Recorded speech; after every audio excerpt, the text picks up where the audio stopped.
Erokamano ahinya. Chaka ni weche manyien mabiro irukani ogaye mar ODM Raila Odinga wacho ni chochni e duoko mar penj mar joklas 8 KCPE ne ochakore gi weche mag mibadhi e chenro mar chiwo rak mar goyo chapa keretese mag penj go eko. Raila olieko ni piny owacho mar Kenya Kwanza ne ong'ado oko rak mar kambi mar piny Ingereza mosebedo ka goyo chapa keretese mag penj chakre higa mar 2016 bang' kambino tamore miyo gi asoya. Kaka jafwambo marwa Chris Owino lero, Raila dwaro ni mondo chuga put mabiro nono wach mar chochni e penjno.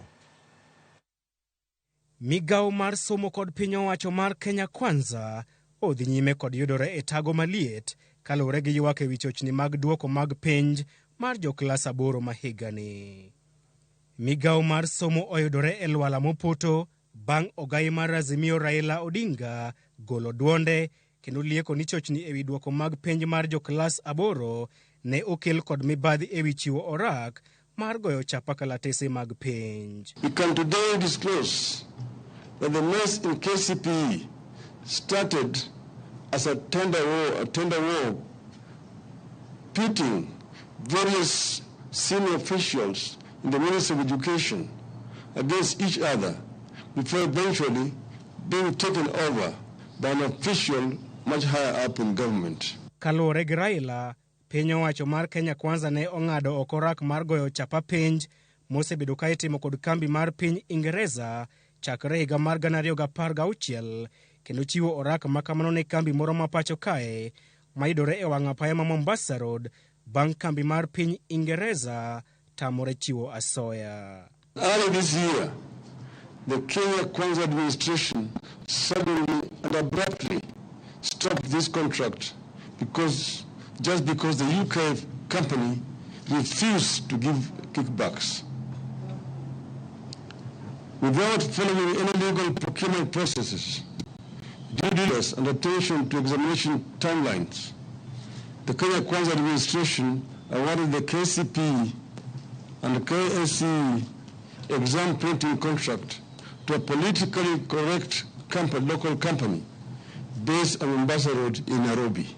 Raila wacho ni kambi ma pacho kae mane omiyo rak mar goyo chapa kalatese mag penj mag joklas 8 ne onge kod nyalo mar goyo chapa otese makamago, gino mane omiyo odonjo e winjruok kod kambi moro mar piny India mar goyo chapa otese mag penj. We believe this process of sudden change of printer, hacking the exam system, and having them printed on a short notice are responsible for the disaster we have witnessed with respect to KCPE. Ewi mano, Raila ondiko ne riwruoge mopogore opogore pacho kae mondo sund piny owacho mar Kenya Kwanza mar miyo jopiny ler ewi mibadhi mane okwako duoko mag penj mar joklas 8. We have taken these steps out of a firm belief that once we allow education and exam systems to be caught up in the tender wars, then we have no country to talk about. It is a universally accepted principle that collapse of education system, the collapse of a nation. Bende odwaro mondo chuga put moyedhi madhi nono chochni mane okwako duoko mag penj mag joklas 8 kaachiel kod weche mag mibadhi ma otimo tache migawo mar somo.